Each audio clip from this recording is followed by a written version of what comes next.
A informação do dia é o que acabou de acontecer em Écône.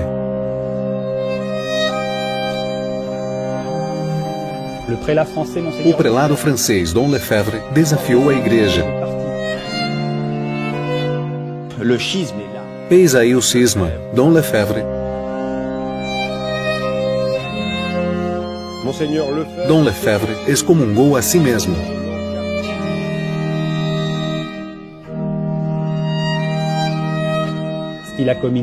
Cometeu o irreparável, sagrando 4 bispos esta manhã.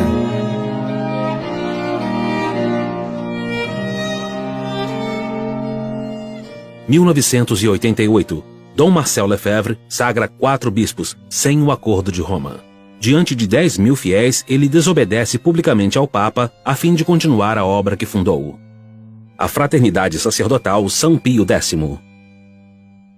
Como foi que este bispo, antigo missionário do Gabão, arcebispo de Dakar, delegado apostólico de toda a África francófona, superior-geral da Congregação do Espírito Santo, pôde chegar a tal ponto de ruptura? Como pôde este homem achar-se assim no coração de uma tempestade que continua a abalar a igreja inteira? É o que vamos tentar compreender através de sua história.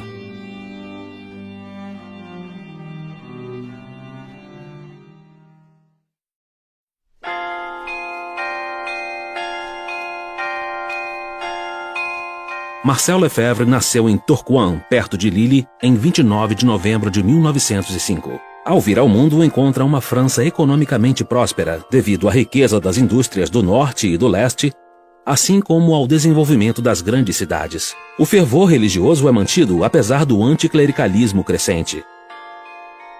Em cada paróquia, muitos padres acolhem centenas de fiéis. A igreja é rica em vocações, envia missionários mundo afora e pode orgulhar-se de suas famílias numerosas.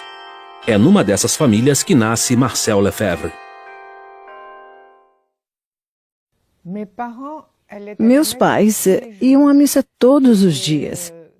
E quando estávamos de férias, eles também nos enviavam e nos diziam que fôssemos à missa todos os dias. E eu ia com a minha mãe. E como estou dizendo, nós tínhamos com certeza uma educação muito cristã. A fé, Deus, os santos, tudo isto nos foi ensinado em casa, certamente. O pai, René Lefebvre, dirige uma pequena indústria têxtil.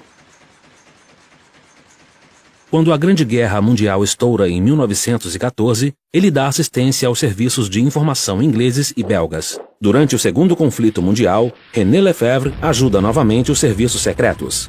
E não hesita em hospedar fugitivos em plena ocupação, antes de ser capturado pelos alemães. Ele foi condenado à morte 2 vezes, mas como buscavam saber mais informações, e por meu pai poder fornecê-las, guardaram-no com vida. Mais tarde, como tinham gente demais nas prisões, meu pai foi transportado para um campo de concentração em Sonnenburg. Deportado por resistência, René Lefebvre morre no campo polonês de Sonnenburg, no dia 4 de março de 1944. A mãe de Dom Lefebvre, Gabrielle Vaccin, é muito fervorosa. Membro da Conferência de São Vicente de Paulo, passa muito tempo visitando as famílias dos operários em Tourcoing. Sendo ainda superiora da Ordem Terceira de São Francisco, segue igualmente uma parte da regra franciscana. Ela era boa, ela era dócil, ela era terna, era caridosa. Todos a amavam. Para mim, ela sempre foi a pessoa perfeita. E ela apreciava muito seu filho. Eu não sei. Não creio que ela o amava mais do que os outros. Não era assim. Mas tinha consciência, com certeza, que Marcel ia ter um destino diferente dos outros filhos. Ela sempre teve essa impressão, tenho certeza. Dos 8 filhos, os 5 mais velhos consagraram-se a Deus. René e Marcel junto aos padres do Espírito Santo. Jane será freira de Maria Reparadora. Bernadette, freira do Espírito Santo. E Cristiane, carmelita. Marcel Lefebvre cresceu, pois, num universo profundamente cristão. O essencial de sua escolaridade foi cursado no Colégio do Sagrado Coração, em Tourcoing, uma instituição que deu centenas de padres à igreja. Era bom aluno, o protótipo do bom aluno. Ordenado, sério, era meu amigo de infância e fiquei 8 anos com ele no mesmo banco do colégio. Marcel era aquele que sempre estabelecia a paz entre nós todos. Era ele quem sempre tentava arranjar tudo e que tinha talvez a maior influência sobre todos os seus irmãos e irmãs. Ainda hoje, quando tenho uma dificuldade, um julgamento a fazer ou um problema para resolver, automaticamente, sem realmente querer, penso sempre nele. Que diria o Marcel? Que faria o Marcel? É automático. E acho que o mesmo acontece com meus irmãos e irmãs. É a mesma coisa. Ele era um ponto de referência para nós.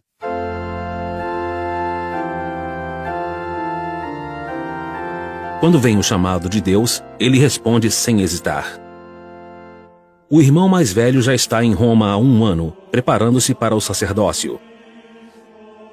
O pai deseja para os filhos a formação mais sólida possível. É assim que, aos 18 anos, depois de ter hesitado entre o clero diocesano e a vida religiosa, ei-lo a caminho da cidade eterna.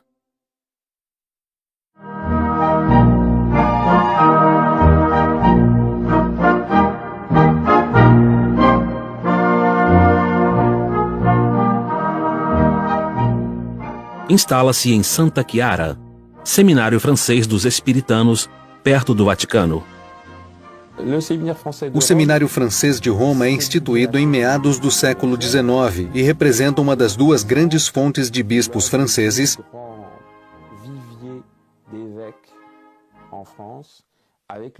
junto com o Seminário de São Sulpício em Paris.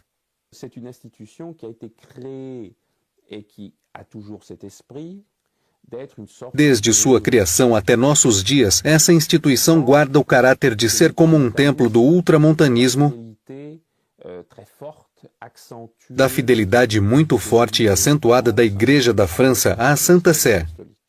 O seminário naquela época era dirigido pelo padre Henri Lefloc, cujo espírito antirrevolucionário e antiliberal incita os futuros padres a se precaverem contra o espírito do século XIX, que deseja separar a sociedade da Igreja Católica. O padre Lefloc, diretor do seminário, um espiritano, lhes havia ensinado o Cristo Rei, a doutrina da realeza social de Nosso Senhor Jesus Cristo. E o padre Voetigli comentava a encíclica Quas Primas do Papa Pio XI em 1925, insistindo sobre o lugar central ocupado por Jesus Cristo em toda a sociedade. Insiste-se muito sobre o fato de que Dom Lefebvre foi formado no tomismo e na neoescolástica. Mas era assim em qualquer lugar naquela época. Não tem nada de original, seja nos seminários franceses ou nos outros. Todos têm exatamente o mesmo modelo. Mas em 1927, o padre Lefloc, levado pelos redemoinhos que condenam o movimento monarquista da Ação Francesa, renuncia ao cargo, pois compartilha o antiliberalismo de Charles Maurras. Os seminaristas ficam então profundamente marcados. Marcel Lefebvre, o seminarista Marcel Lefebvre, não está presente. Aconteceu de estar em serviço militar. Ele não ficou diretamente magoado, pois não fazia parte da ação francesa e nunca tinha lido Maurras. Mas a partida do padre Lefloc, consequência daquela condenação, esta partida sim, do diretor do seminário, é o que o chocou realmente. Ele fez parte, creio, da associação dos amigos do padre Lefloc, entre os quais encontravam-se pessoas de horizontes muito diferentes. O caso mais notável é de Alfredo Ancel, que no Concílio Vaticano II encontrava-se no extremo oposto das posições de Marcel Lefebvre, e no entanto os dois partilhavam a mesma admiração por este superior. Em 21 de setembro de 1929, o jovem seminarista Lefebvre é ordenado padre na Capela das Damas do Sagrado Coração, em Lille, pelo bispo Dom Achille Liénard. No início de 1930, torna-se vigário no subúrbio operário de Lille, em Marais de l'Homme. Lá vai evangelizar os operários têxteis, ferroviários e metalúrgicos. Porém, mal o bispo lhe confia um ministério, o jovem Marcel sente uma vocação mais distante.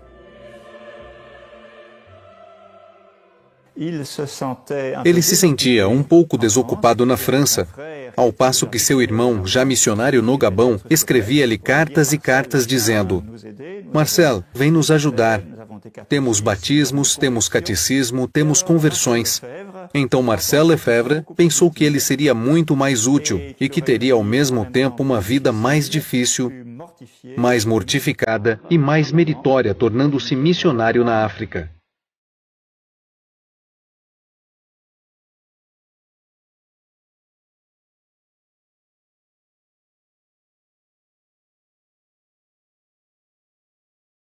Então, em 1931, Marcel Lefebvre é admitido no noviciado dos Padres do Espírito Santo, em Orly. Ele entra na comunidade religiosa que foi criada em 1703 por Claude Poulard de Place e revivificada no século XIX pelo padre Liebermann para evangelizar a África. A formação que recebe consiste em se impregnar profundamente do espírito missionário. Em seguida é nomeado para o Gabão, para o seminário de Libreville.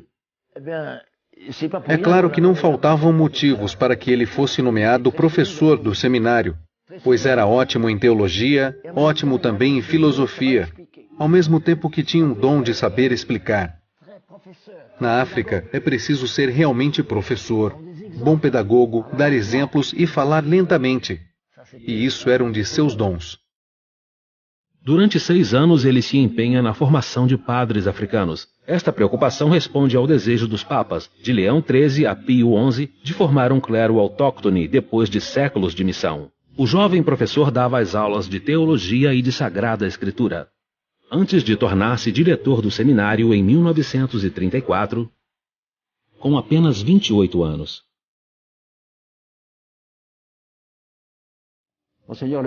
Dom Lefebvre trabalhou muito, porque eram só 2 padres para cuidar tanto do seminário menor quanto do maior, além de um noviciado de religiosas. Eram obrigados, sendo só 2, a assumirem todos os cursos, de modo que ao final de 6 anos, o padre Marcel já estava muitíssimo cansado. Por isso o bispo, Dom Tardy, enviou-o a Angolé, na floresta, e foi assim que ele deixou o seminário. Ele se vê então à cabeça das missões de Njolé, Libreville, Donguila e mais tarde Lambaréné, onde encontra o famoso Dr. Schweitzer. Constrói igrejas, escolas e postos de saúde. Batiza, prega e confessa. Às vezes ele parte em visita às aldeias mais afastadas. A chegada do missionário na aldeia era sempre tão emocionante que a notícia espalhava-se rapidamente. Logo nos primeiros minutos que se seguiam, os cristãos iam ver o padre para falar-lhe, confiar-lhe seus sentimentos, suas alegrias. Ele confessava a todos os cristãos que precisavam. De manhã cedinho, os jovens que acompanhavam o padre preparavam o altar e a sacristia. E enquanto isso, os cristãos iam chegando para assistir à Santa Missa. Quando o missionário chegava, ele falava. Mas antes era preciso aprender a língua e aprendê-la sobretudo com o sotaque certo. Os que vinham do Camarões ou do Congo tinham sempre o sotaque da língua deles quando falavam fang. Mas o padre Marcel nem sotaque francês tinha. Depois da passagem do missionário, via-se na aldeia e, sobretudo, no rosto de cada pessoa, um entusiasmo radiante. As pessoas esforçavam-se mais na virtude, preparando-se também para as grandes festas para as quais viajariam da aldeia até a missão. O padre nos falava às vezes. No domingo, ele sempre dava uma conferência. Ele saía da missão e vinha até o convento. Todas as moças se reuniam para escutar o que ele dizia. Ele nos dizia sempre: temos de ser sempre bons cristãos e boas cristãs, porque o mundo vai mudar. Não queiram seguir os bens deste mundo.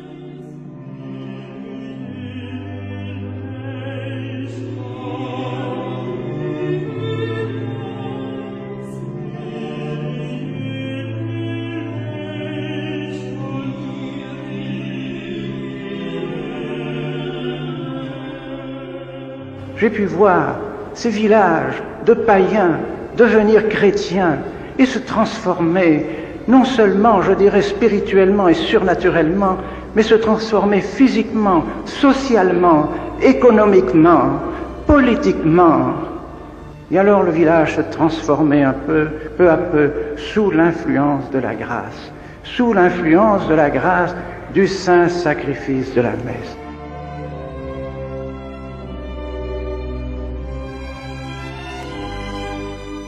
Des âmes aussi se sont consacrées alors à Dieu, des religieux et des religieuses, des prêtres se donnaient à Dieu, consacrer leur vie à Dieu.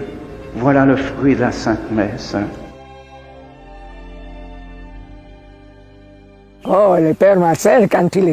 O padre Marcel, quando estava em Lambaréné, era um padre tranquilo, dócil e todo mundo o apreciava. Aliás, naquela época havia muita gente querendo entrar. Dentre os rapazes havia pelo menos alguns que insistiam e pensavam em entrar no seminário. Quanto às moças, também queriam entrar no noviciado. Em outubro de 1945, uma piroga traz um envelope vindo de Paris. O superior-geral o chama de volta à França. Depois de 13 anos no Gabão, o missionário deve voltar para a metrópole. Quando a notícia da transferência chegou, os cristãos escreveram para protestar. Creio que meu pai fazia parte dos que escreveram para Libreville, sem dúvida, ao bispo, e a resposta chegou dizendo que a decisão vinha de mais longe e que não dependia de Libreville. Então, a gente o deixou partir, e no dia em que ele veio dizer adeus às freiras e às moças, eu estava presente, na pequena escola. Todo mundo chorava, as meninas, a emoção era enorme. Todos lamentavam sua partida. Um padre como este.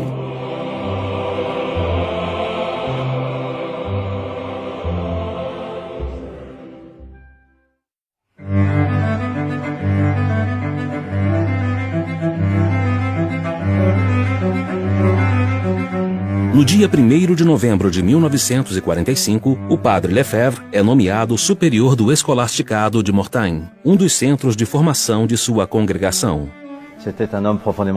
Era um homem profundamente espiritual e, além disso, tinha um modo de falar caloroso. Mas, sobretudo, ele tinha sido missionário em Lambaréné. Ele tinha o prestígio de alguém que estivera no terreno das missões. E ainda por cima era um homem que tinha o senso de organização. No coração da Normandia magoada pela guerra, ele inicia seus futuros padres a teologia de Santo Tomás de Aquino. Sentíamos muito bem que este padre tinha um pensamento profundamente escolástico. Lembro-me bem que durante os 2 anos de filosofia, ele promovia o que na Idade Média se chamavam disputações. Quer dizer disputas ou controvérsias.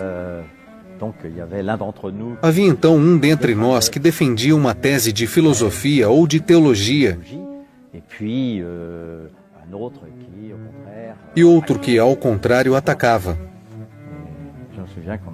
E lembro-me muito bem que tivemos sessões memoráveis nessas ocasiões. O padre Marcel não ficou muito tempo em Mortagne, pois já em junho de 1947, o Papa Pio XII nomeou-o a sede Dakar. Assim, a criança do norte, o mateiro do Gabão, torna-se bispo aos 41 anos. Ele é sagrado bispo em sua paróquia de Tourcoing no dia 18 de setembro de 1947 e toma por lema esta frase de São João, luz da atividade missionária: Et nos credidimus caritate. E nós cremos na caridade.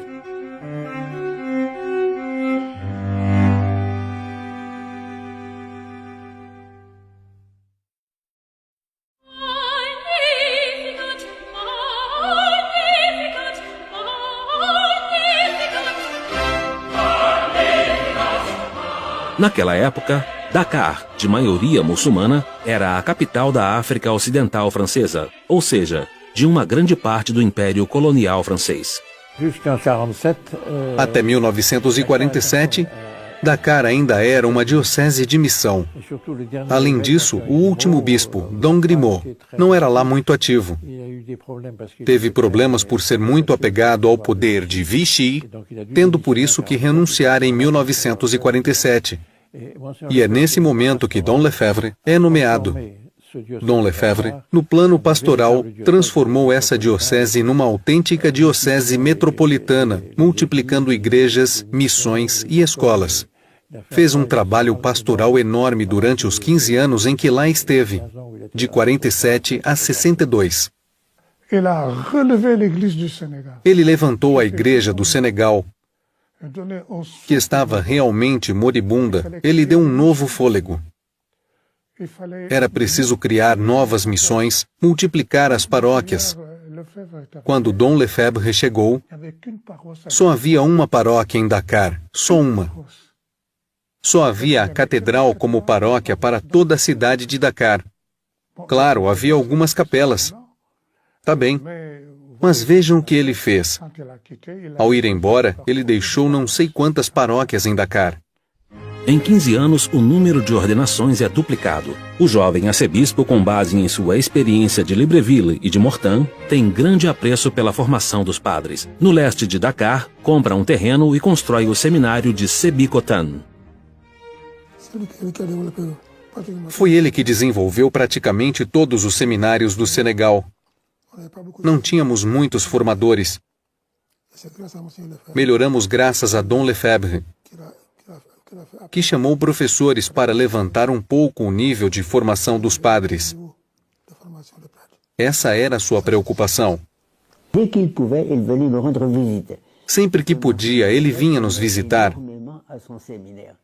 porque Dom Lefebvre importava-se imensamente com o seu seminário,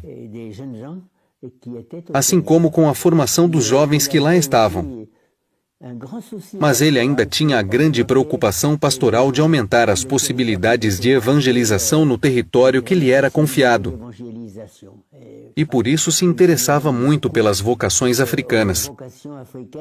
Dom Lefebvre é realmente um discípulo dos valores espirituais de nosso instituto, e especialmente do padre Lieberman, que não via nenhuma possibilidade de evangelização da África sem padres africanos. E Dom Lefebvre estava convencido disso. Para que nasçam vocações e famílias cristãs, Dom Lefebvre pede auxílio a numerosas congregações para ensinar ou para rezar pela santificação dos fiéis. Maristas, dominicanos, irmãos do Sagrado Coração, carmelitas, todos são chamados para colaborar na cristianização da diocese. Então Dom Lefebvre trouxe para o Senegal uma dezena de novas congregações. Foi uma de suas grandes contribuições para a diocese, e o que permitiu a diversificação do grupo religioso. Quanto às mulheres, houve talvez umas 20 congregações religiosas que vieram se instalar em Dakar. Com isso, abriu amplamente as portas da diocese às congregações que não trabalhavam lá antes, permitindo particularmente o desenvolvimento do ensino e da hospitalização. Em seu episcopado, ele fundava e decidia. É por isso que a riqueza de que se beneficia atualmente a diocese de Dakar, posso dizer, em parte, foi ele. Sim. Tudo o que diz respeito ao ensino, às novas escolas, às construções, os postos de saúde, isso tudo eu herdei dele. Ele era um grande personagem. Dom Lefebvre era uma pessoa encantadora, muito bem educado, muito correto. Um grande homem. Mas grande homem não no sentido de que complica muito as coisas, de modo algum. Ele era de uma grande simplicidade, muito dócil, muito amável. Eu guardo uma lembrança muito profunda de alguém. Ao mesmo tempo, muito afável e muito espiritual. Para ele, os valores espirituais a formação espiritual eram fatores essenciais para a formação dos seminaristas. Daquele tempo, lembro-me de que os padres vinham muito aqui de férias, à beira do mar, durante o inverno. E aconteceu de um deles estar de bermuda e o bispo o repreendeu muito simplesmente. O senhor ficaria melhor de batina. Ah, sim. Ele vivia sua fé, e aqui era possível ver sua fé em ação. Eu tinha a impressão de que ele não parava de rezar. Não sei se é verdade, mas eu tinha essa impressão. Ao viajar com ele, eu viajei muito com ele. Eu tinha a impressão de que ele rezava o tempo todo. Isto emanava dele. Eu ficava bem e era bom. Era bom sentir-se respaldado por um bispo assim. Não era um orador extraordinário, falava com simplicidade, mas o que importava para ele era a vida interior, a vida espiritual, a união com nosso Senhor. Quando ele celebrava a missa, sentíamos que ele acreditava no que fazia. Por exemplo, quando se aproximava a consagração, a gente sentia que ele estava totalmente concentrado no que fazia. Nada o distraía. E isso, quando somos criança, isso marca. Esse é um bispo que sabe celebrar. E o fato é que ele celebrava bem. Antes de tudo, acho que é um espiritual. Um homem que nos dava a impressão de rezar quando celebrava. Não eram ritos que se sucediam, não. Quanto a isso, a gente gostava mesmo. Perto do Seminário Maior, Dom Lefebvre também instala carmelitas em Sébikotane. Ele conta muito com as orações destas religiosas para cristianizar, como no Gabão, esta terra que lhe tinha sido confiada, para nela estabelecer o reino social de Jesus Cristo. Realmente era isso que ele queria, o reino de nosso Senhor, a salvação das almas. Ele só pensava nisso. Sua maior preocupação não era ele próprio. Era muito humilde, muito modesto. Ele nos dizia que no início de seu episcopado, como superior, ele se preocupava muito. Mas depois percebeu que todos os negócios eram dirigidos por Deus, de modo que ele não tinha que se inquietar. E ele tinha tal confiança nas orações das carmelitas que chegou a escrever um artigo inteiro. Isso nos pareceu piada, para dizer que nas missões perto de Fatigue havia muitas conversões. Os pagãos se convertiam. Era realmente um fato. Sentíamos que a graça de Deus passava, que o reino de Deus chegava. Então ele perguntava, de onde pode vir isso? E ele mesmo dava a resposta, é por causa das carmelitas. Há 5 carmelitas que rezam, e é por isso que temos conversões. E então a gente dizia, realmente ele tem muita confiança em nós. E por nosso lado, a gente se esforçava por corresponder à sua confiança.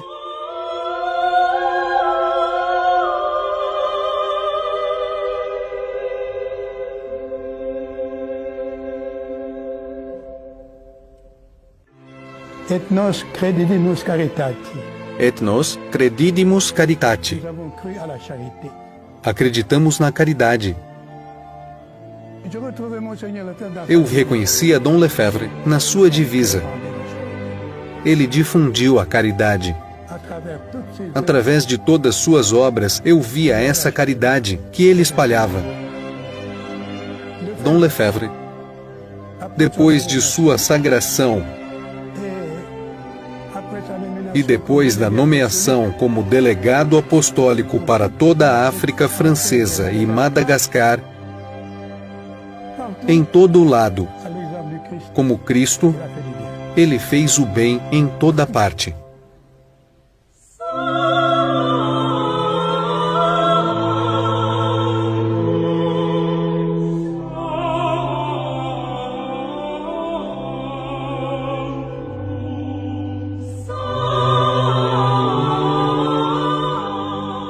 A tarefa de Marcel Lefebvre é enorme a partir de 1948, pois acumula os cargos de arcebispo e de delegado apostólico para a África francófona.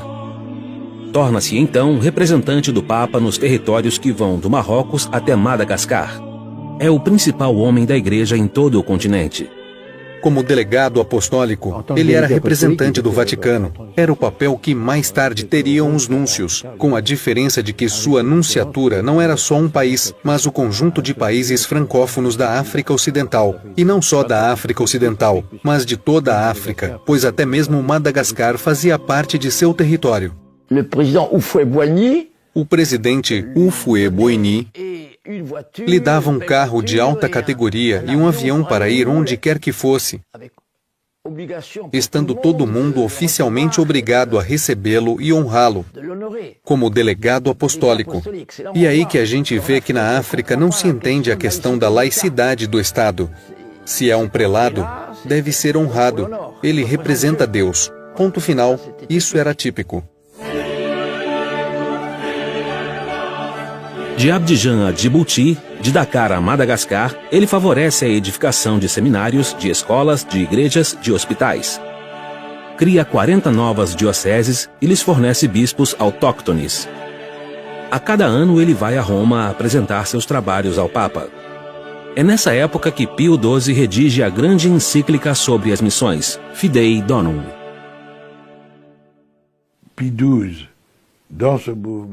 Pio XII,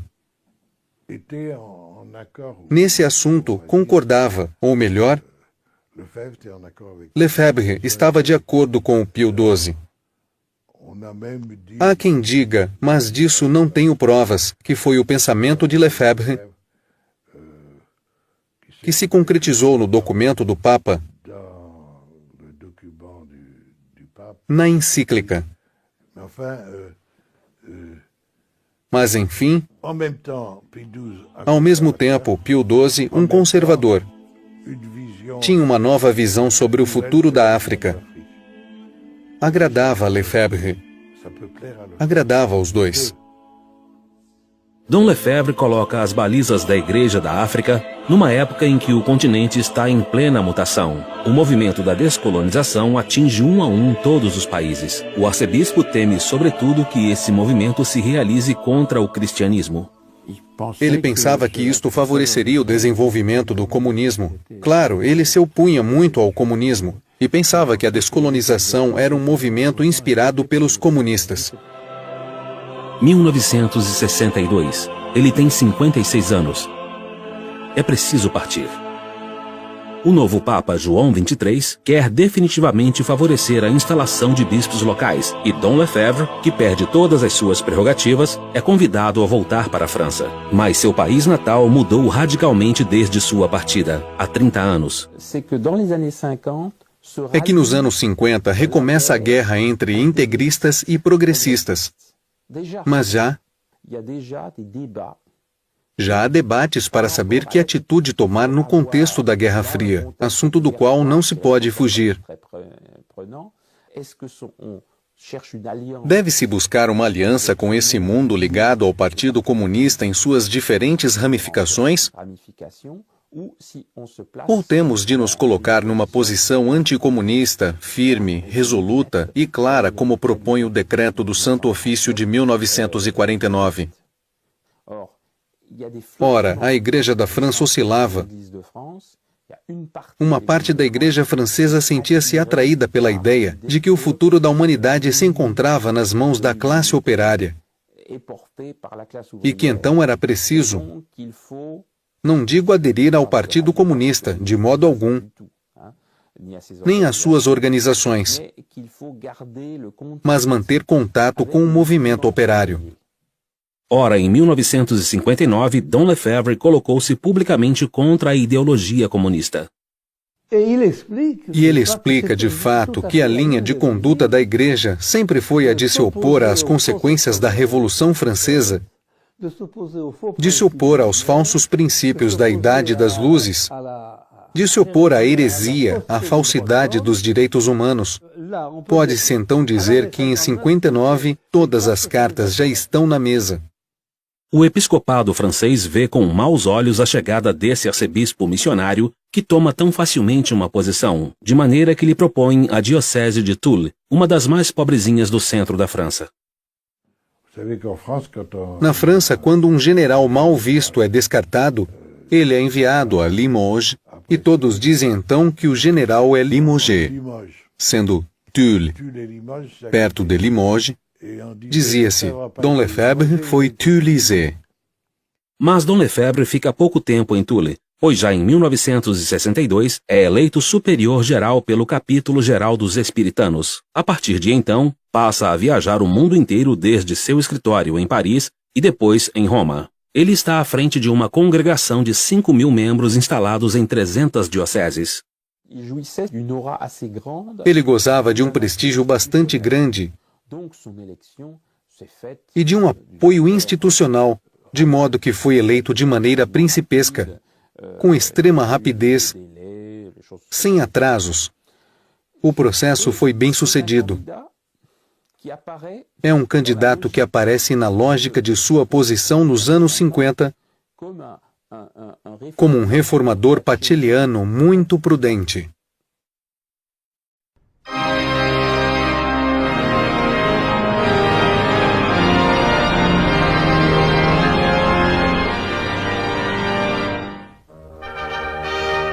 Para 500 milhões de católicos, é o evento do século que começou em Roma com a procissão de 2.400 padres da igreja em direção à Basílica de São Pedro. Em 11 de outubro de 1962, abre-se o Concílio Vaticano II, o primeiro concílio da igreja desde há um século. Esta procissão excepcional preludiava a abertura do concílio ecumênico pelo Papa João XXIII.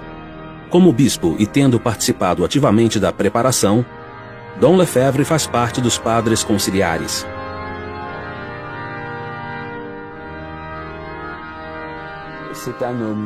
É um homem que chega ao concílio relativamente confiante. Ele julga que a preparação foi bem feita. Rapidamente, porém, numerosas informações lhe indicam que existe uma incerteza que... uma tendência, eu diria, mais liberal, entre aspas, entre muitas aspas, que está se organizando e que pode ter uma força muito influente e marcar os espíritos e a qual é preciso responder.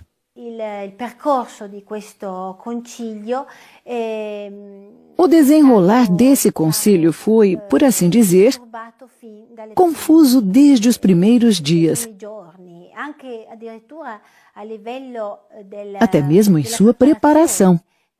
Documentos foram preparados e elaborados.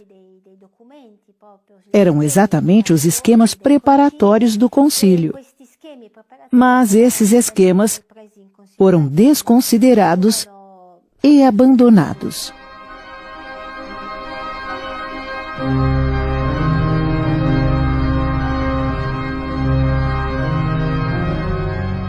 Os esquemas preparados há 3 anos são então rejeitados desde os primeiros dias. Correntes revolucionárias apareceram com muita violência, sobretudo da nova teologia, da Nouvelle Théologie. E na prática, os grandes inspiradores foram particularmente os teólogos franceses. Basta pensar em nomes como Congar, Chenu, de Lubac. E foram justamente esses teólogos que influenciaram as ideias dos padres conciliares e dos bispos.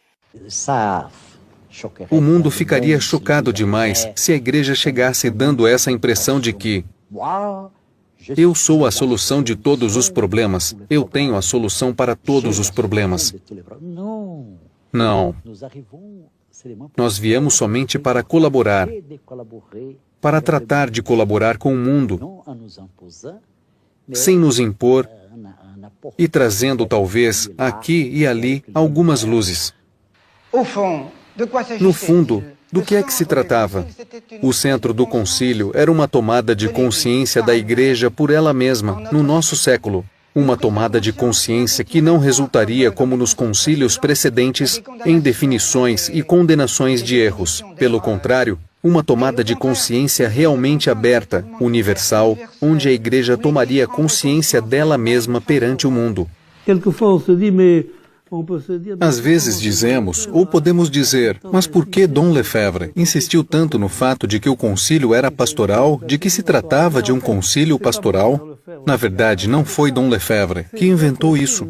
Foi o próprio concílio que se fez pastoral e que, às objeções da minoria, que propunha precisões doutrinais, respondia: não, somos um concílio pastoral. O senhor teria razão de pedir isto, caro padre, se nosso concílio fosse doutrinal, mas ele é pastoral, e então trata-se de um gênero literário diferente. Mas apesar de afirmarem não tocar em nenhum dogma católico, os bispos votam textos fundamentais que modificam as relações entre a Igreja e o mundo.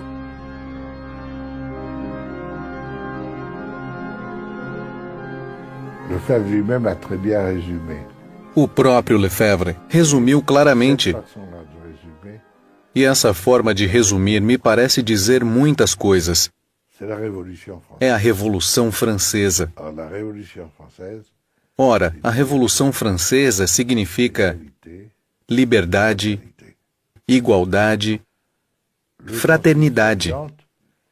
O concílio caminha em direção a uma declaração sobre a importância da liberdade de consciência.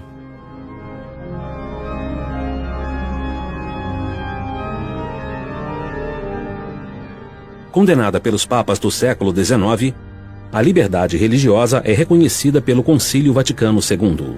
Desse modo, todo homem passa a ter o direito de professar abertamente o que lhe dita a consciência. O voto provoca reações no mundo inteiro. Estamos felizes em constatar que o cristianismo, com essa nova definição da liberdade religiosa, se junta ao concerto das religiões semíticas, isto é, o judaísmo e o islamismo, pois, pelo que sei, tanto o islamismo quanto o judaísmo sempre admitiram este princípio de tolerância para todos os homens. Dom Lefebvre se recusa a votar em favor do texto sobre a liberdade religiosa. Ele vê nisto a promoção do erro ao mesmo nível que a verdade.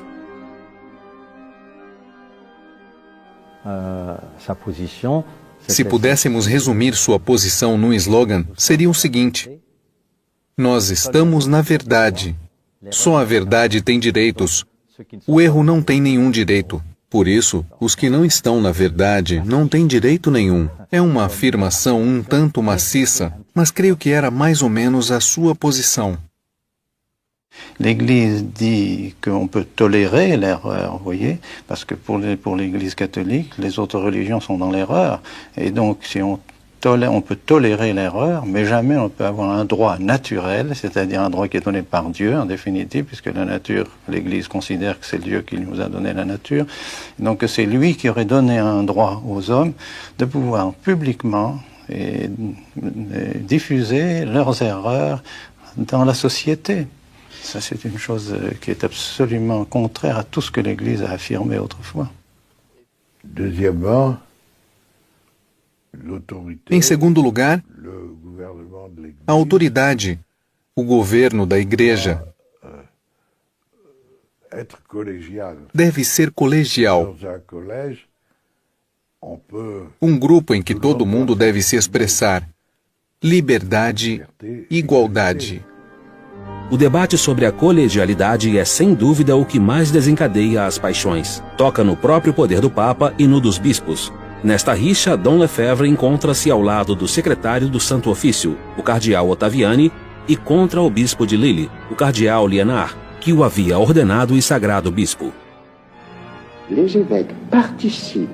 Os bispos participam desta infalibilidade, não ao lado do Papa, mas unidos a ele, pois ele faz parte do colégio episcopal. Colegialmente, o Papa os faz participar do governo universal da Igreja. Isso acontece no concílio. O concílio é infalível e são os bispos unidos ao Papa. Não se pode impor, nem sequer um concílio. Ninguém pode fazer esta imposição ao Santo Padre. Ele recebeu sozinho, individualmente, o mandado por Nosso Senhor de ser a base, o fundamento da Igreja e de ser o pastor universal. Donc la collégialité, Então, a colegialidade para Lefebvre a lieu de... vai se tornar um combate terrível, porque ele diz: Il dit, s'il y a se há colegialidade, égalité, il y a égalité. há igualdade. Donc moi, Então, sendo eu um dos bispos da França et s'il y a une conférence e havendo uma conferência episcopal, qui, vamos votar para saber se devemos fazer isto ou aquilo, e eu terei que me submeter?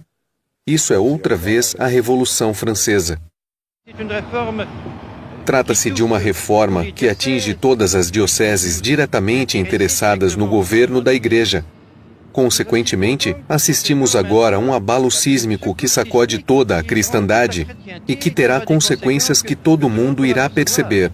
Mais, Monseigneur Lefebvre, en plus, Além de tudo, creio que Dom Lefebvre foi o único naquela época a prever o seguinte problema. le pouvoir Ele de disse: l'évêque e o poder do bispo vai diminuir por causa disso. O poder do bispo em sua diocese. et c'est en effet, De fato, minha atenção não estava muito voltada para este ponto, parce qu'on voit mas ele viu muito bem, pois vemos que com o desenvolvimento do núcleo dirigente da administração central dos episcopados, o bispo e a sua responsabilidade pessoal ficaram muito diminuídos. O concílio também vai modificar profundamente as relações da Igreja com as outras religiões. Daqui em diante, aqueles que se separaram da Igreja são considerados irmãos na fé. A Igreja dizia: eles se separaram de mim, pois bem, que voltem para mim aqueles que se separaram. Eles é que têm um caminho a percorrer. Ao passo que agora, e creio ser esta a novidade profunda do ecumenismo que vemos nesse concílio, os católicos pensam que a mudança que ocorrerá na unidade da Igreja não deve ser feita, por assim dizer, em sentido único, de modo que nós pensamos, isto é realmente novo. Nós sentimos, sabemos e proclamamos, nós católicos, que temos de fazer também um grande esforço em nossa Igreja, para poder acolher todos os nossos irmãos separados, de maneira que eles possam sentir-se livres numa Igreja realmente una. L'œcuménisme, n'est-ce pas, met pratiquement toutes les religions sur le même pied et donne le droit commun à toutes les religions. Et c'est là, précisément, un problème, à mon sens, excessivement grave, parce que le fait de mettre toutes les religions sur le même pied détruit l'Église. Si l'Église, se disant, doit se dire comme la seule vraie et possédant seule la vérité, si elle met ce qu'elle appelle les erreurs, les autres religions erronées, sur le même pied qu'elle, nécessairement, elle n'a plus qu'à disparaître, elle n'a plus de raison d'être. on parle plus des Não tratamos mais os protestantes como heréticos. São os nossos irmãos na fé. Por pouco não dizemos também que os muçulmanos são igualmente nossos irmãos, porque acreditam em Deus. Liberdade, igualdade, fraternidade. Para Dom Lefebvre, é o demônio que entra. O demônio é a Revolução Francesa, que entra na Igreja. O essencial do concílio acontece nos bastidores, e a organização prévia dos padres liberais permite o sucesso de suas ideias. Só muito mais tarde é que alguns bispos conservadores se organizam. Com o italiano Carli e os brasileiros de Proença-Sigor e de Castro Maier, Dom Lefebvre constitui o Cetus Internationalis Patrum, o Grupo Internacional dos Padres. Esse pequeno Cetus era uma organização que reunia 250 padres conciliares, ou seja, bispos, que não assinavam nada para entrar no Cetus. Era simplesmente uma lista de endereços. Dom Lefebvre foi nomeado presidente e organizou principalmente as coisas materiais, tais como o problema de edição dos textos e as fotocopiadoras, o trabalho dos secretários que deviam datilografar a cada dia as informações para o voto na sessão seguinte. Graças a esta organização prática de Dom Lefebvre, eles conseguiram bloquear várias vezes a máquina progressista do concílio. Conseguiram algumas vitórias e, em particular, adiaram por 5 vezes seguidas o documento sobre a liberdade religiosa. Houve, então, incontestavelmente, uma ascensão do poder desta ação, porque Paulo VI queria obter o acordo mais unânime possível e, sob esse ponto de vista, ele se viu obrigado a fazer certo número de concessões, modificando ele mesmo alguns textos.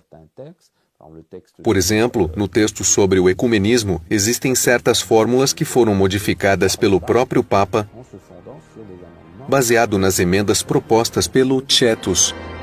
No dia 8 de dezembro de 1965, o Papa Paulo VI encerra oficialmente Vaticano II.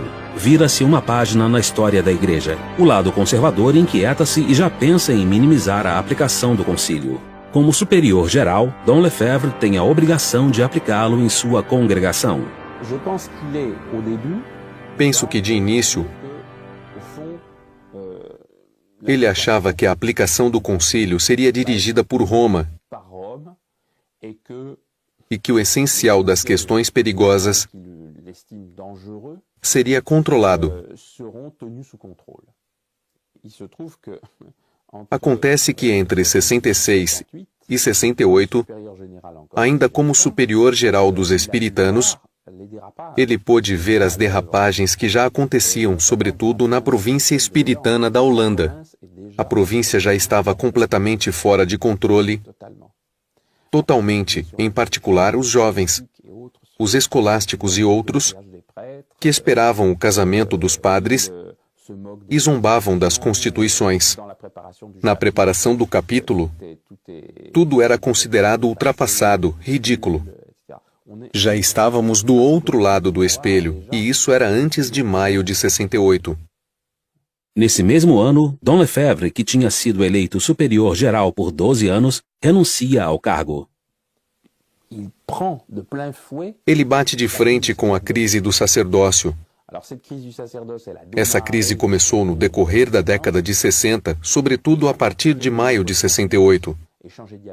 Trocas e diálogos.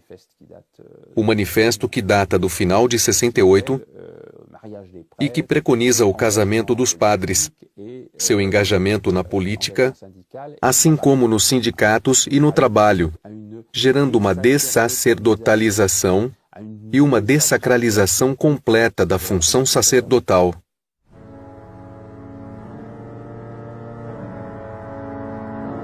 Em todos os seminários, o agiornamento, a adaptação à atualidade, é sinônimo de maior participação dos jovens e de adaptação ao mundo contemporâneo.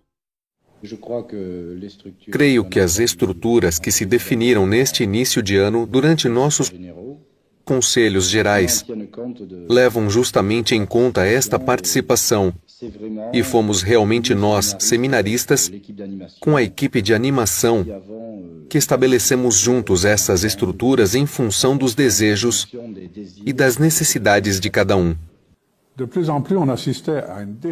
Cada vez mais, assistíamos a uma dessacralização do sacerdócio, e a formação dada nos novos seminários estava realmente a léguas de distância daquela que tínhamos recebido em nossa época, não é verdade? De modo que os jovens padres, não digo que não tenham tido mérito, mas eles saíam e não tinham a formação doutrinal como nós tínhamos recebido, e assim eles iam, cada vez mais, de experiência em experiência, me entende?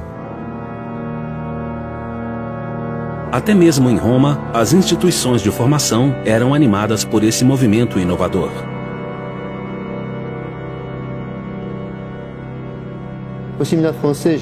No seminário francês, eu esperava encontrar o que convinha, e então aconteceu que os seminaristas franceses, em pleno período de eleições italianas, apanharam do chão uma bandeira sobre a qual podíamos ler "Vota comunista", e a colocaram sobre o terraço do seminário, e isso foi objeto de artigos de jornais. E esses mesmos seminaristas, algum tempo depois, fizeram uma procissão blasfematória, com uma estátua do Sagrado Coração, tendo à cabeça uma peruca à la Luís XV, e esta estátua ficou no quarto de um seminarista durante um mês, sem que ninguém lhe dissesse nada.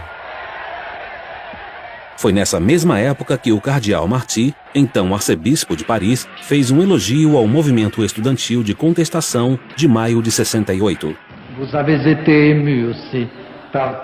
Os senhores também ficaram emocionados com o que aconteceu no último mês de maio, a irrupção de uma juventude inteira, uma juventude que de repente quer ocupar seu lugar na vida. Sentimos também nesses eventos de maio uma seriedade da classe operária que procura não só ganhar seu salário para viver, mas também que busca encontrar sua liberdade, ser independente, também ser respeitada pelo que é. Muitos católicos se afastam da igreja por causa desses sermões progressistas, de esquerda. Essa ausência de reação contra as ações comunistas, sim, numa área que é muito importante diante da propaganda comunista, da ideologia comunista, de tudo isso. Eis aí um bispo. Eis aí um bispo que fala do comunismo. Que disent les communistes? Ils disent que la religion est une aliénation. Oui, c'est vrai, la religion est une aliénation, en ce sens que nous donnons nos corps, nos âmes, notre intelligence, notre volonté dans les mains de Dieu. Nous nous aliénons pour nous donner tout entier à Dieu, tout entier à celui qui nous a créés. Vous vous aliénez pour un parti, pour des hommes. Vous mettez toute votre nature, toute votre puissance, tout ce que vous avez dans les mains des hommes. Eu vi muitas pessoas naquela época voltarem à prática religiosa, também com um bispo desses. Mas aos olhos dos fiéis, a mutação mais visível vinda do concílio foi, sem dúvida, a mutação da liturgia. Desde 1969, Paulo VI ordena a aplicação do Novus Ordo Missae, em vez do antigo missal dito de São Pio V. Depois da consagração, é a comunhão sob as duas espécies.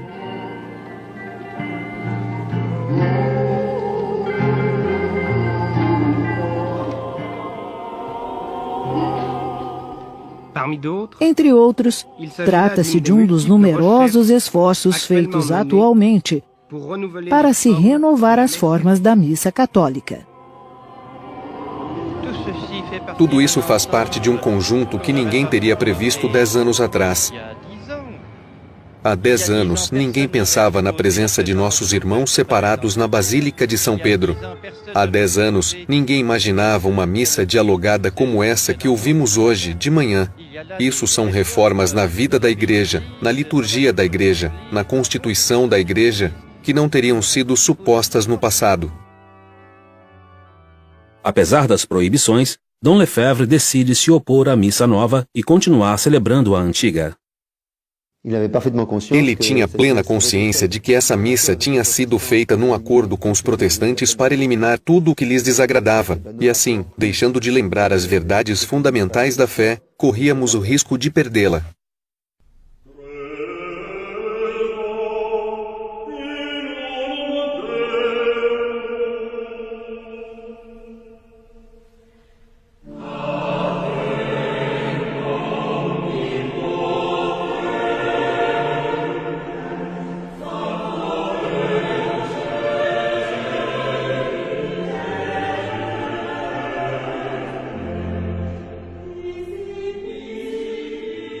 Em Roma, vários estudantes do seminário francês decidem sair à procura do superior de sua congregação espiritana, Dom Marcel Lefebvre. Fiquei muito preocupado com a impossibilidade em que nos encontrávamos de continuar a trabalhar e de ter alguma certeza de chegar ao sacerdócio, visto o estado de espírito reinante. Fui então levado a lhe pedir que fizesse alguma coisa por nós. No princípio, ele me respondeu: vou achar-lhes um bispo. E lembro-me de ter tido a audácia de responder: mas, monsenhor, é o senhor que queremos. Ele me olhou estupefato, e eu mesmo estava espantado de ter me atrevido a dizer tal coisa, porque só tinha 19 anos e estava cursando filosofia, e tinha me dirigido a um bispo de 63 anos dizendo: é o senhor que a gente quer. Não era pouco atrevimento, mas ele não disse nada e depois me respondeu: bom, vou pensar nisso. Dom Lefebvre aproveita o apoio do seu amigo Dom Charrier, bispo de Fribourg, na Suíça. Sua universidade ainda possui um clima favorável às ideias tradicionais. Dom Lefebvre se decide então, já em idade de se aposentar, a abrir uma casa de formação sacerdotal. Em maio de 1969, na biblioteca do professor Fahy, vários amigos o encorajam a empreender esta fundação de espírito tradicional. Lá encontrava-se o padre Marie-Dominique Philippe, dominicano, o abade de Haute-Rive, cisterciense, o Dr. Fahy, E então ouvi esses senhores conversando sobre a situação da igreja, sobre a situação do sacerdócio, e todos, particularmente o padre Marie-Dominique Philippe, encorajando-o a criar alguma coisa em Fribourg, sob sua própria autoridade.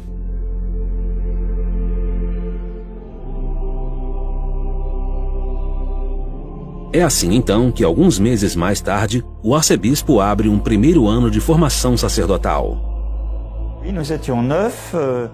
Éramos 9, digamos, um mês após o início, tínhamos entrado no dia 13 de outubro.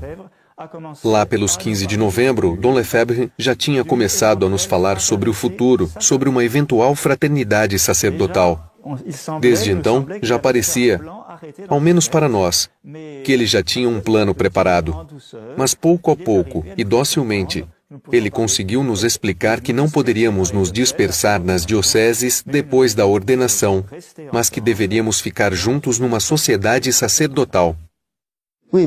Dom Lefebvre preocupava-se bastante com a regularidade canônica. Quando ele abriu sua casa em Fribourg, foi com um acordo de Dom Charrière, o bispo de Fribourg, que encorajou-o ardentemente a fazê-lo, e também com o apoio do cardeal Journet e do padre Marie-Dominique Philippe. Depois lembro-me muito bem que quando ele teve o reconhecimento canônico do nosso instituto, no início, ele ficou encantado e dizia: "Vejam, agora nosso projeto foi reconhecido pela igreja. É uma obra da igreja, ninguém poderá contestá-la."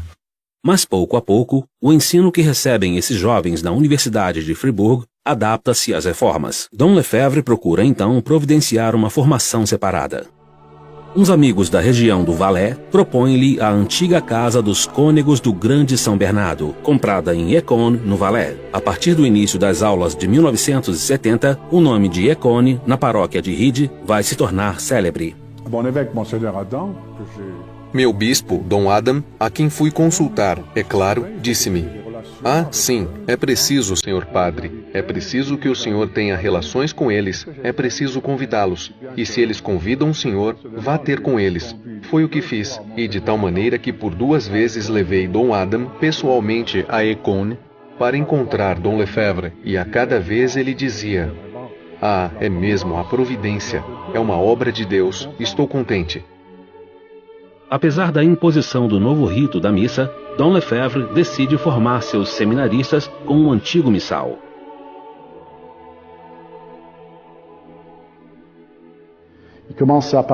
Ele começou a falar da missa e víamos que era toda a sua fé que se expressava. Era mesmo impressionante, porque para ele a missa era tudo. Era a redenção, era a cruz, é o coração do cristianismo, o meio de salvação, e o principal objetivo da igreja é continuar a missa, e devíamos fazer todo o possível para que os fiéis pudessem assistir à missa e beneficiar de suas graças. A missa não é um momento de encontro com as pessoas. A missa é, antes de tudo, o sacrifício que oferecemos a Deus para a remissão dos pecados. E o padre é feito para isso.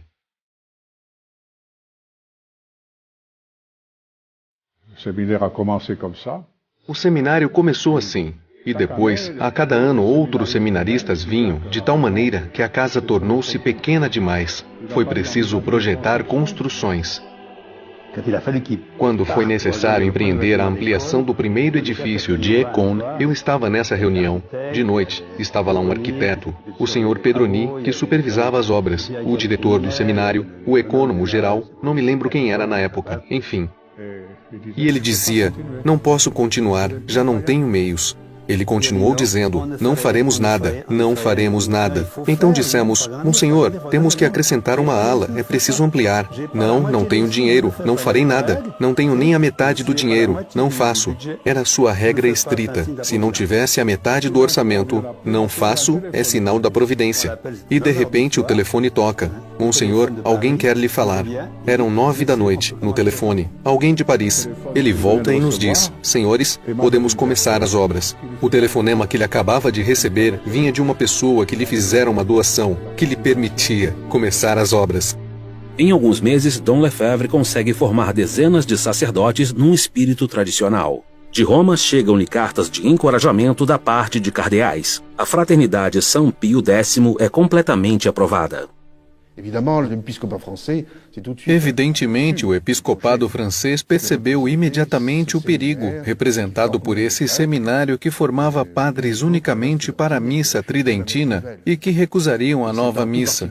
E foi particularmente Dom Etchegaray que montou logo em seguida a primeira oposição, declarando o seminário de Écône ser um seminário selvagem.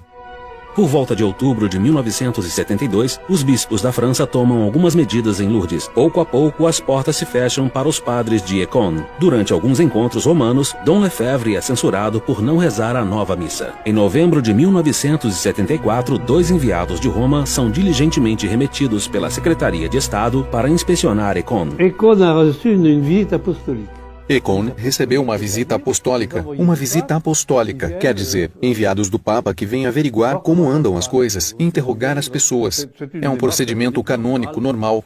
Pode-se fazer uma visita apostólica a uma diocese ou a um mosteiro. Sim, é isso. E então Dom Lefebvre volta depressa ao seminário, reúne sua gente, faz uma conferência, diz o que é uma visita apostólica, acalma todo mundo e espera o dia seguinte. No dia 11 de novembro, chegam Onclame e Deschamps. Lembro-me muito bem, a gente esperava passeando pelo grande corredor com Dom Lefebvre, e ele me disse, porque sabia que era o começo das complicações com Roma, preferiria morrer a ver-me em oposição com Roma. Mas Dom Lefebvre fica profundamente escandalizado com estes 2 representantes do Papa. Ele percebe que na conversa com os seminaristas, eles faziam perguntas, falavam, etc., mas que também, e sem se envergonharem nem um pouco, diziam que duvidavam da ressurreição física de nosso Senhor Jesus Cristo. Eles não assistiram a nenhuma missa durante os 2 dias que, penso eu, passaram no seminário e tiveram conversas tão revolucionárias diante de Dom Lefebvre, que Dom Lefebvre teve que fazer aquela famosa declaração de 21 de novembro de 1974.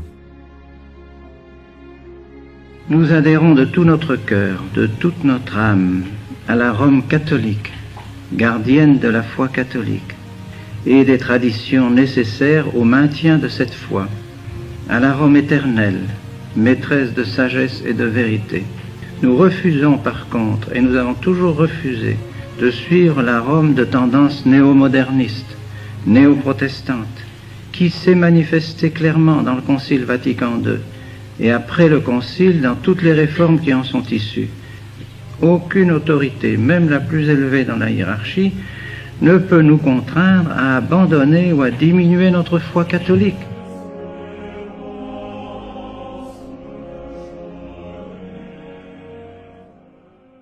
Na igreja, as palavras de Dom Lefebvre causam comoção. Ele é convocado a Roma, recebido pelas autoridades e pelo cardeal Garron. Vem a sanção. A fraternidade já não existe. Então, era a supressão do seminário, supressão da fraternidade sacerdotal São Pio X, a despedida de todos os seminaristas do seminário de Écône. Em 75, tudo estava resolvido, mas eles se esqueceram da determinação e da força de alma de Dom Lefebvre.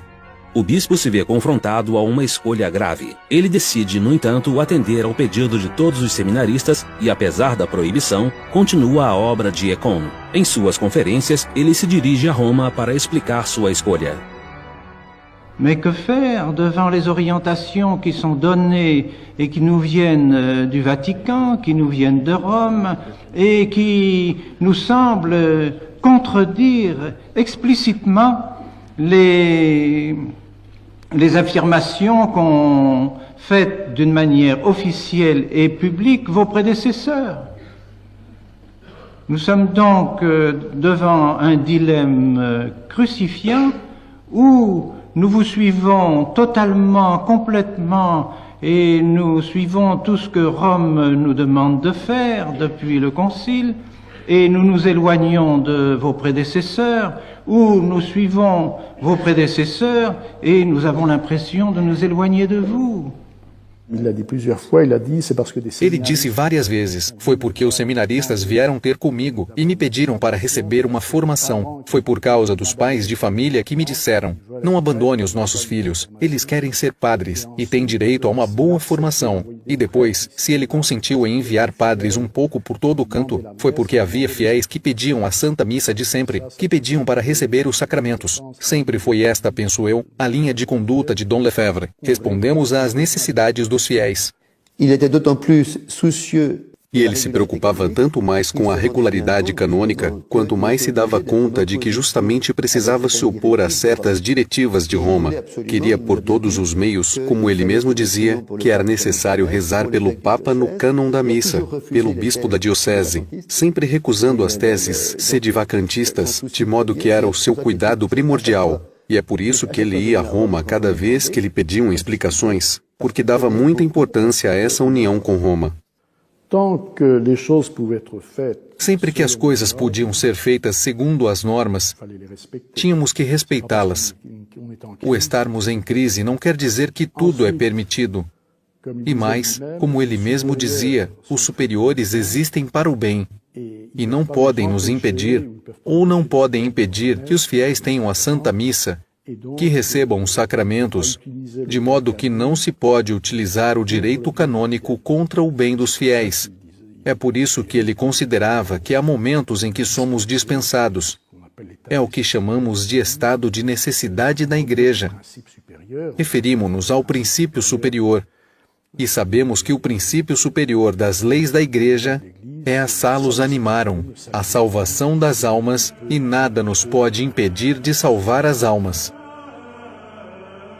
Em 29 de junho de 1976, Dom Lefebvre procede, como nos anos anteriores, às ordenações sacerdotais em Écône. Ele é imediatamente sancionado pela suspensão ad vinis. A princípio, já não pode administrar os sacramentos.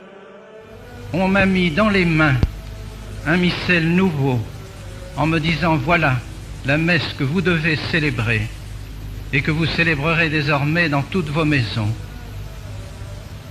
On m'a dit également que si en cette date, aujourd'hui, ce 29 juin, devant toute votre assemblée, nous célébrions une messe selon le nouveau rite, tout serait aplani désormais entre nous et Rome. Or, il est évident que ce rite nouveau est sous-tendu, si je puis dire, suppose une autre conception de la religion catholique, une autre religion. Ce n'est plus le prêtre qui offre le saint sacrifice de la messe, c'est l'assemblée. Or, ceci est tout un programme, tout un programme. Désormais, c'est l'assemblée aussi qui remplace l'autorité dans l'Église. C'est l'assemblée épiscopale qui remplace le pouvoir des évêques. C'est le conseil presbytéral qui remplace le pouvoir de l'évêque dans le diocèse. C'est le nombre qui commande désormais dans la Sainte Église. Et ceci est exprimé dans la messe précisément parce que l'assemblée remplace le prêtre, à tel point que maintenant beaucoup de prêtres ne veulent plus célébrer la Sainte Messe quand il n'y a pas d'assemblée. Tout doucement, c'est la notion protestante de la messe qui s'introduit dans la Sainte Église. Si j'ai persisté dans cette attitude, c'est parce que je crois à mon bon droit. Devant la persécution qui m'est faite, je n'ai jamais pu, à vrai dire, me défendre. Il n'y a jamais eu un procès en bonne forme. C'est vrai, c'est toujours pénible d'être en difficulté avec les autorités et je n'ai qu'un souhait, c'est de rentrer en bonne relation avec elles. Mais je me sens appuyé, je dirais, par 2000 ans de chrétienté, 2000 ans de l'Église et par conséquent, j'ai même l'impression que ma position est plus confortable que la leur. Eux, on se base sur une Église qui a débuté depuis le Concile Vatican II. Moi, j'ai 2000 ans d'Église derrière moi. Em meados de 1976, a visita à França de Dom Lefebvre ganha de repente um aspecto midiático. Em 29 de agosto, ele celebra a missa em Lille, diante de 10.000 fiéis.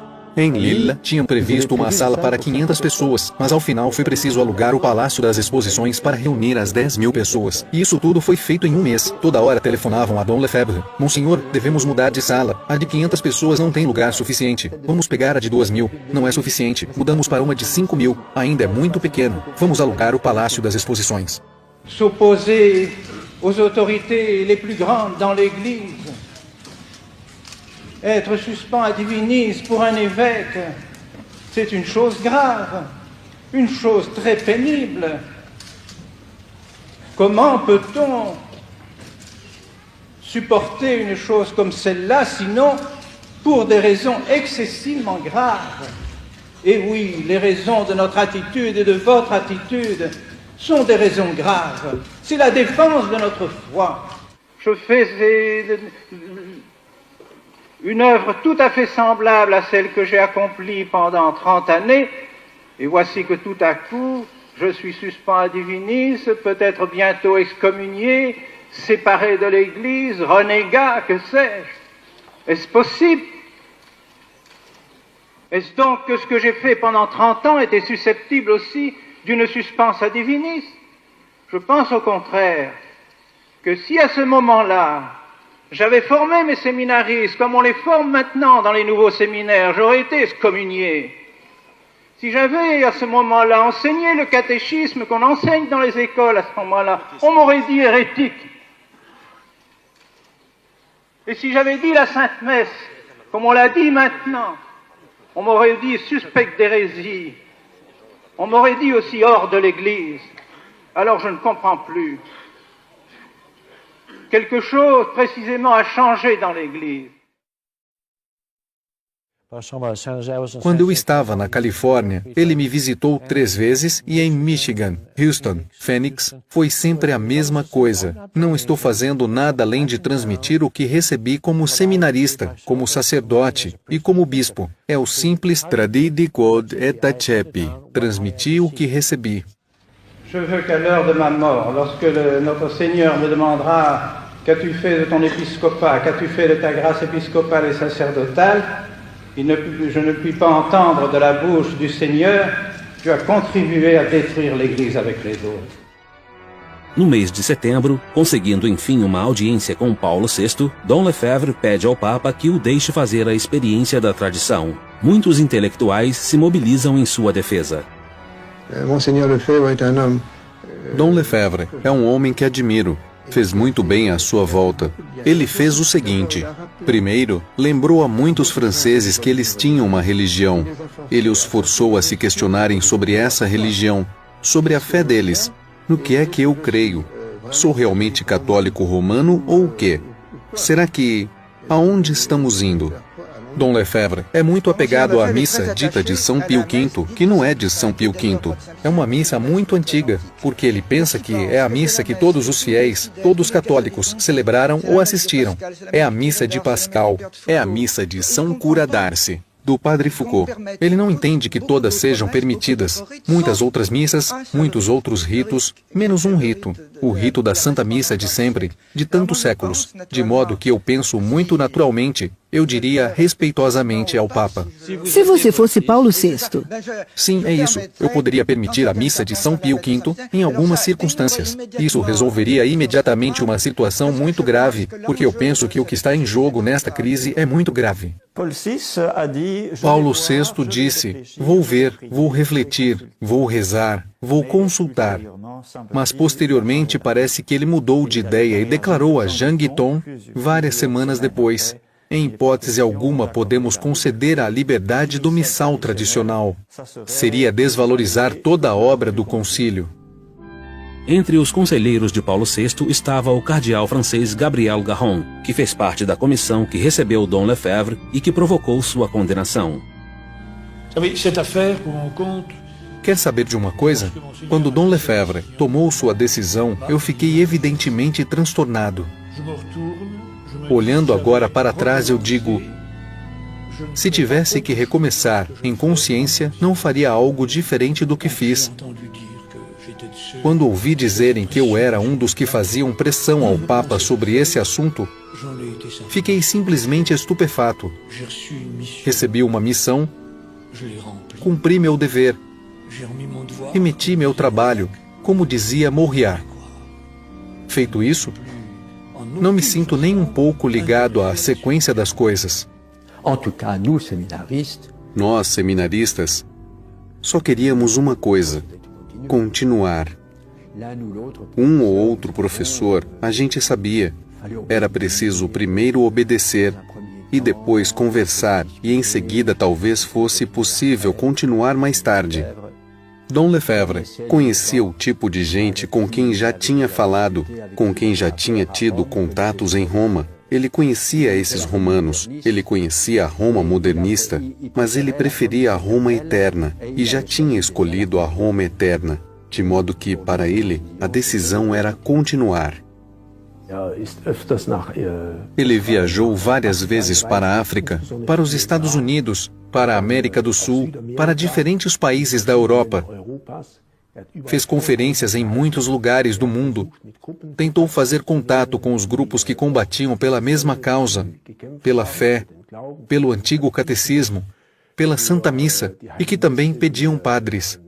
Ele atraía especialmente muitas vocações que eram formadas por ele em seus seminários e às quais em seguida ele conferia a ordenação. E assim, pouco a pouco, nos países para os quais voltavam esses novos padres, ele ia tentando implantar priorados, seminários, centros de retiro e também escolas. Isso tudo significa, no final das contas, restaurar de certa maneira uma pequena cristandade.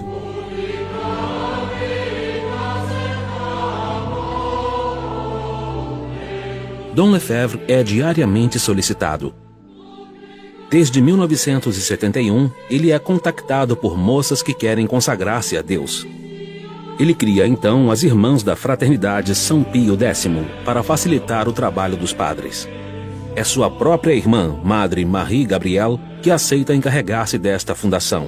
Ao mesmo tempo, sua outra irmã, Christiane, carmelita, funda novos conventos de espírito tradicional na Bélgica. Ele não tinha um plano pré-estabelecido. Foi à medida das circunstâncias que ele fez o necessário para que a fé fosse mantida e para que ele pudesse transmitir o que tinha recebido. Ele era profundamente prático, tendo sido missionário. Os senhores sabem, ele se adapta ao terreno em função das circunstâncias e das necessidades. As ordens religiosas masculinas também se desenvolvem. Em Mérigny, o padre Le Carreau recebe o apoio de Dom Lefebvre para evangelizar novamente o centro da França. Em Vaucluse, o bispo ordena padres no mosteiro do Barroux. Em Beaujolais, ele apoia o padre Eugène, que mantém a ordem de São Francisco.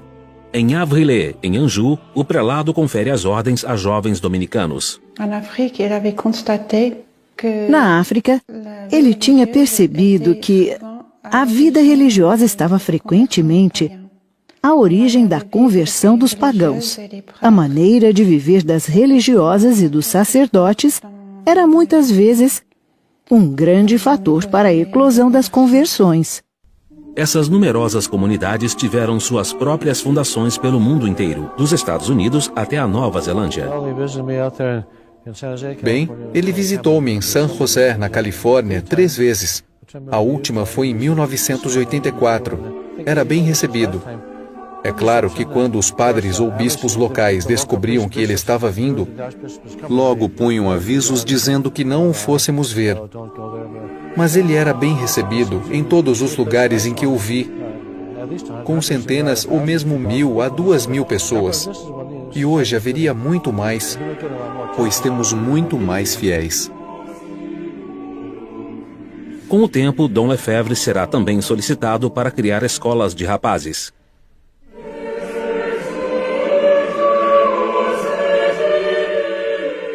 Ao passo que as dominicanas de Brignoles e Fanjeaux vão fundar escolas de meninas.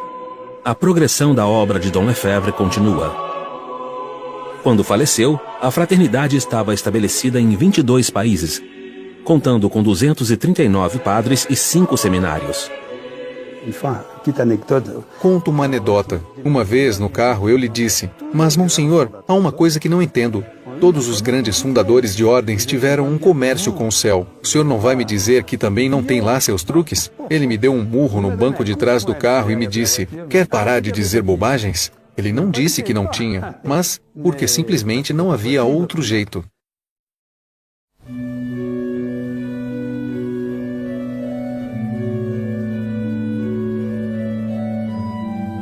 Nos anos 80, as relações com as autoridades pioram. De seu lado, Roma pensa em ver a Fraternidade São Pio X desaparecer junto com seu fundador, cuja idade avançada e a saúde precária deixam entrever um falecimento próximo. Dom Lefebvre falou-me pessoalmente sobre a ideia de uma sagração episcopal pela primeira vez em 1983. Ele na época estava doente e me disse que talvez fizesse alguma coisa precisamente para garantir que, mesmo depois que nos deixasse, os seminaristas pudessem ser ordenados em nossos seminários. Mas ele era ainda jovem demais. Ele consultou e pediu conselho a diversas pessoas leigas e eclesiásticas, não somente no seio da fraternidade, mas também fora dela. E ele rezava nessa intenção, rezava sem cessar. É realmente a primeira vez na história que vemos representantes de todas as religiões rezando juntos.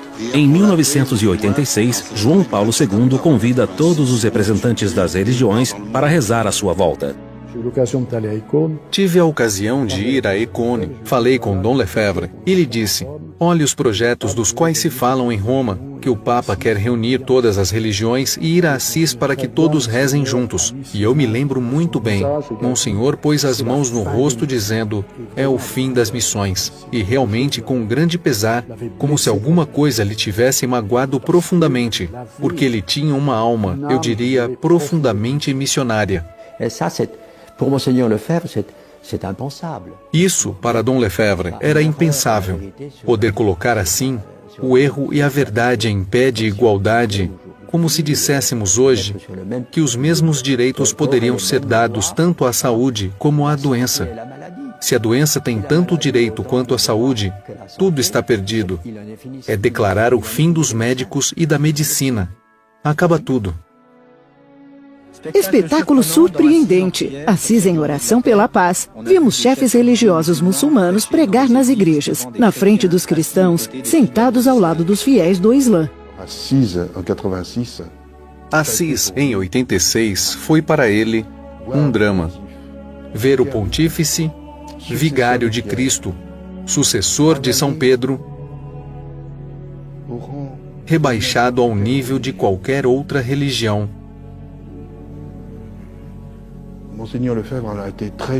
Dom Lefebvre ficou muito humilhado. E foi também por ter uma fé formidável em Nosso Senhor, por crer que Cristo é o Filho de Deus, que ele não pôde suportar ver o sucessor de Pedro nessa atitude física, moral e teológica. É neste fato que temos de ver sua razão de proceder.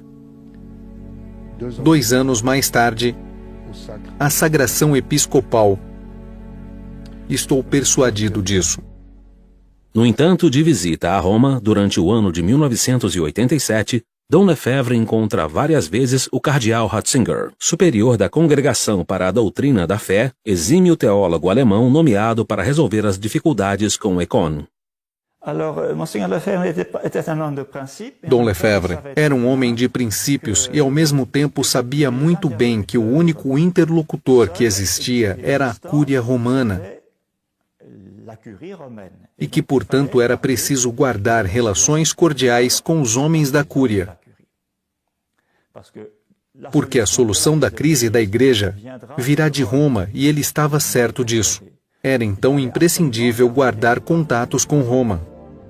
O cardeal Ratzinger continua as negociações nos meses seguintes. Dom Lefebvre envia 2 de seus padres a Roma para trabalhar num acordo, enquanto o cardeal Gagnon é enviado pela Santa Sé para inspecionar as diferentes casas da fraternidade. Vimos coisas muito edificantes por todos os lugares que passamos. É longo, mas tentamos visitar tudo e ver as obras que estão sendo realizadas. Vê-se bem que há muito trabalho sendo feito. E qual foi a recepção que lhe fizeram as comunidades? Ou a comunidade? Muito boa. Não se pode pedir uma recepção mais calorosa. Fala-se sempre do grande amor que se tem pelo Papa e pela Santa Igreja, e do desejo que se tem de serem plenamente reconhecidos pela Igreja. Em 5 de maio de 1988, as duas partes se entendem quanto a um protocolo de acordo. Dom Lefebvre está presente em Roma, mas não quer mais perder tempo. Com quase 83 anos, ele descobre que sofre de um câncer. Ele dizia: é de fato extraordinário. Eles nos concedem a missa. É um passo enorme. Nunca poderíamos imaginar uma coisa dessas. Mas ao mesmo tempo, a gente via que ele estava perplexo. No dia seguinte, cheguei. Dom Lefebvre não tinha vindo ao café da manhã, embora fosse um homem sempre muito pontual. E um confrade me disse, ele disse que tinha que acabar uma carta e que logo viria. E quando chegou, me disse, me dando um tapinha nas costas: Padre, é preciso ir ao Vaticano. O senhor tem de fazer chegar esta carta ao Vaticano. E era justamente a famosa carta na qual ele retirava a sua assinatura. Houve realmente quem dissesse: foi sob pressões que ele retirou a assinatura. Havia grupos de pressão. Ora, eu posso afirmar que entre a assinatura e o dia seguinte, ninguém veio aqui. Não houve nenhum telefonema, nenhuma pressão. Penso ter sido ele próprio que viu que, mesmo havendo concessões, não era suficiente para que a fraternidade pudesse continuar a sua obra de formação sacerdotal. Não havia garantias suficientes para o futuro da fraternidade. E nesses acordos estava previsto, efetivamente, que um bispo seria sagrado.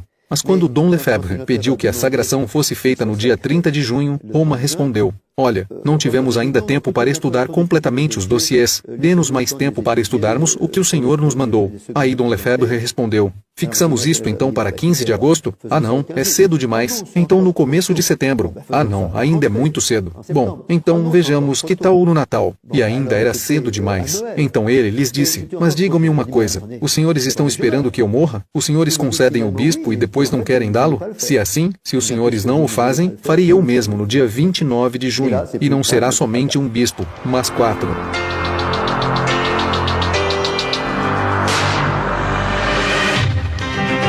A manchete do dia é o que acabou de acontecer em Écône, o primeiro cisma na Igreja Católica desde mais de um século. Dom Lefebvre excomungou a si mesmo, sagrando 4 bispos tradicionalistas. Em 30 de junho de 1988, Dom Lefebvre sagra 4 bispos, com o apoio de Dom Antônio de Castro Maier, seu antigo amigo no concílio. Loin de moi de m'ériger en pape, je ne suis qu'un évêque de l'Église catholique qui continue à transmettre la doctrine. Alors je ne puis pas, en conscience, laisser ces séminaristes orphelins, et je ne puis pas vous laisser, vous non plus, orphelins, en disparaissant sans rien faire pour l'avenir. Ce n'est pas possible. Ce serait contraire à mon devoir. Dans quelques années, je ne sais pas, le bon Dieu seul connaît le nombre des années qu'il faudra, pour que le jour où la tradition retrouve ses droits à Rome, nous serons embrassés par les autorités romaines qui nous remercieront d'avoir maintenu la foi dans les séminaires, dans les familles, dans les cités, dans nos pays, dans nos couvents, dans nos maisons religieuses, pour la plus grande gloire du bon Dieu et pour le salut des âmes. Na noite posterior às sagrações, ele me chamou e disse: Madre, estou numa paz incrível. Tenho certeza de ter feito o que Deus queria. Magnífico, não é?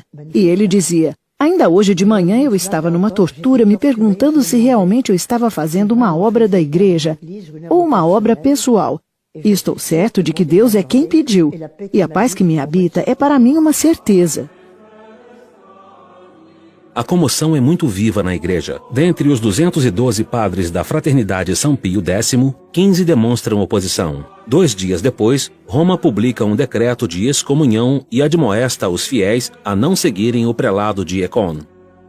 Il y a quelques Alguns adeptos de Dom Lefebvre o seguem em alguns países do Ocidente. É necessário ter uma visão muito universal da Igreja. É preciso encontrar os bispos da África, da América e de outros lugares para perceber até que ponto trata-se de um grupo isolado, uma espécie de seita. É difícil prever as repercussões. O que em todo caso eu posso dizer é que vamos nos mostrar acolhedores para todos aqueles que se recusarem, e eles serão muitos a seguir Dom Lefebvre, nesse cisma dramático para a Igreja.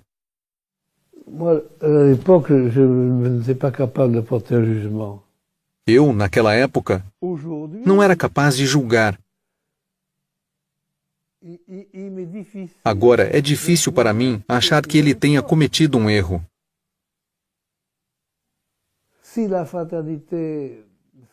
Se a fraternidade São Pio X existe ainda hoje,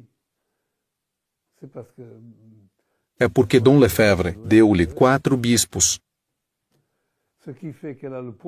O que faz com que ela tenha o peso que tem, o que faz com que ela seja uma interlocutora, considerada pelo Papa como tal, é certamente o fato de possuir os bispos. Na Igreja, ser bispo é de grande importância.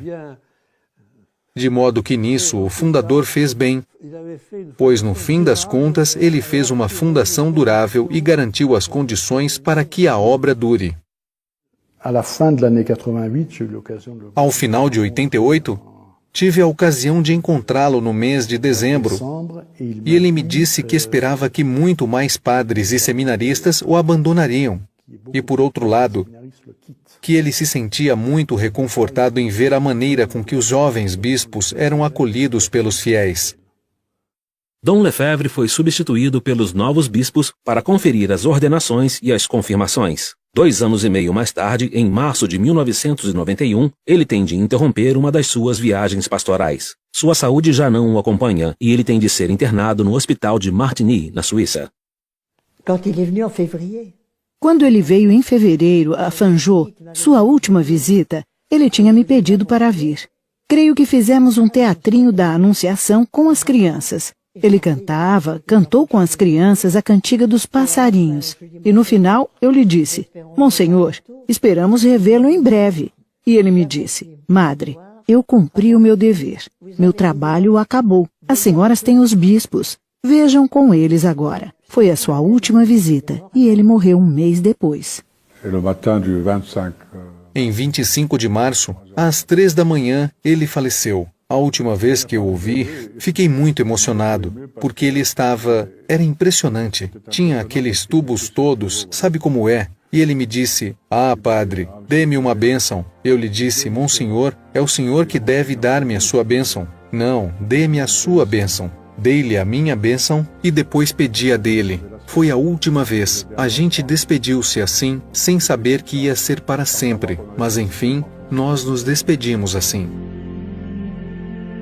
No dia 2 de abril, filmado pelo mundo inteiro, o corpo da Criança do Norte, do Mateiro do Gabão, do arcebispo africano, do delegado apostólico de Pio XII, do fundador da Fraternidade São Pio X, vai-se embora. Seus padres o transportam até sua última morada, no seminário de Écône.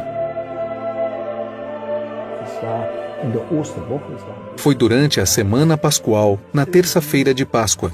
De certo modo, já se anunciava algo como a ressurreição da Igreja, ainda bastante delicada, muito modesta, muito discreta, mas bem real.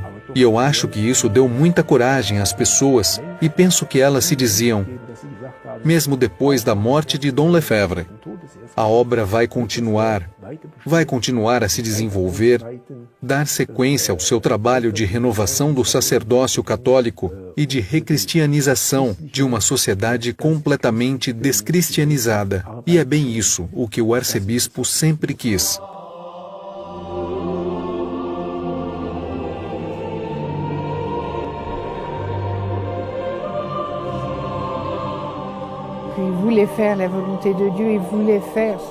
Ele queria fazer a vontade de Deus, fazer o que Deus quisesse fazer com ele. Isso é absolutamente certo.